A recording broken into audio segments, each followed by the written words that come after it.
Imagine your childhood, the funny moments, the moments of frustration, of heartbreak and discipline being posted online to social media for millions of people to see, comment on, and even profit off of. Now imagine that this money getting made for your family is only being used by your parents and you don't get any portion of it. That is the reality for many child stars today. As a generation that is very immersed in social media, we often see kids going viral or kid stars on TikTok and YouTube that we haven't stopped to think about. Probably behind the scenes, these kids are being exploited and their lives are turning into content without legal protections to help them. I want to show you that children on social media must be protected through legislation and awareness, and to do this, I'll show you how the kids are being exploited, how the legal system fails them, and what we can do to make change. To begin, children in the world of social media are not just playing on the camera, they're actually working. According to Michaela J. Rowe, in her article, Kidfluencers, New Child Stars in Need of Protection from the Arkansas Law Review, she says that children with large followings can earn tens of thousands of dollars through brand deals, sponsored posts, and ad revenue.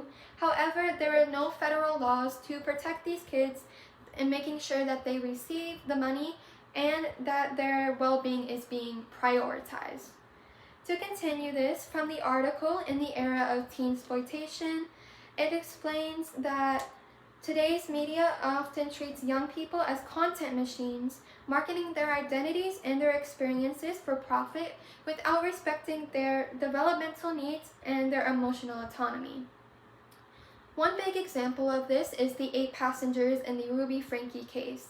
The 8 Passengers was a YouTube channel led by Ruby Franke, following her husband, Kevin, and then their 6 kids together, and it just showed daily moments of their lives. It started off really happy. A lot of people loved their content, but slowly over the years, Ruby turned into a controlling person, making her kids act for certain ways for the video, and ended up abusing and mistreating her kids, leading to her arrest. In the Washington County Attorney's Office, mentioning the Utah vs. Frankie Hildebrandt case, the prosecutors described her videos masking systemic mistreatment of the children. This is further shown in the memoir, The House of My Mother, written by Sherry Franke, the eldest daughter of the 8 Passengers, where she said that she felt like her childhood was not private and she felt more like a product than a person. A lot of children who are social media stars right now might also feel the same way. Now, you may be wondering why this is legal, and this is because the child labor laws are outdated. Legal expert Shira Rusk in the Chicago Journal of International Law shows that the U.S. has not adopted international frameworks like the UN Convention on the Rights of the Child, which prioritize the child's rights to privacy and protections.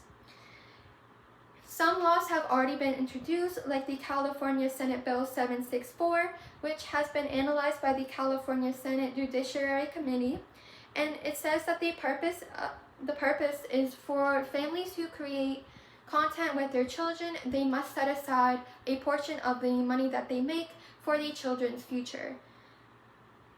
This is inspired by the Coogan Law, which was written in 1939, signed in 1939, and basically it gave rights to children's actors.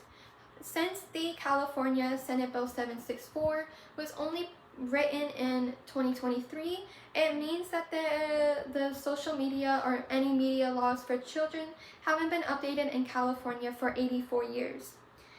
Similarly, Utah House Bill 322, it mandates financial protections for the kids in any online content, which was inspired by the Ruby Franke case, and Sherry Franke actually went and supported this legislation. According to the Utah legislature, it requires the earnings to be held in trust, and then the kids can request for the content that they're in to be removed at 18. While these laws are good for California and Utah, a lot of other states do not have these same protections, and it causes a lot of families to leave these states after these bills have been introduced Now they move to places like Texas and Tennessee, where they have lower income tax and less protections, meaning that these parents are making more money off of their kids. So you might be thinking, parents have the right to what they do with their kids, but making your child an entire brand is a lot different from just posting one family photo. J. Rowe notes the influencer industry has become a wild west, and without rules, only the children suffer. Family life can be shared responsibly, but once money and viewership becomes involved, it is important that these children's rights are being protected. Now, what can we do to make change? You can be mindful of who you support. If you see a video on YouTube, TikTok, and you think the child might be getting mistreated, you should not interact with the content and unfollow them, because this allows them to not get as much money or viewership from other people. You can support legislation like the Senate Bill 764 and the House Bill 322 from California and Utah, and you can wait to see if any other bills are being proposed in your state or anywhere else. Lastly, you can use your voice to spread awareness, because spreading awareness makes sure that these children are being protected, and it becomes a harder issue to avoid if many people are talking about it.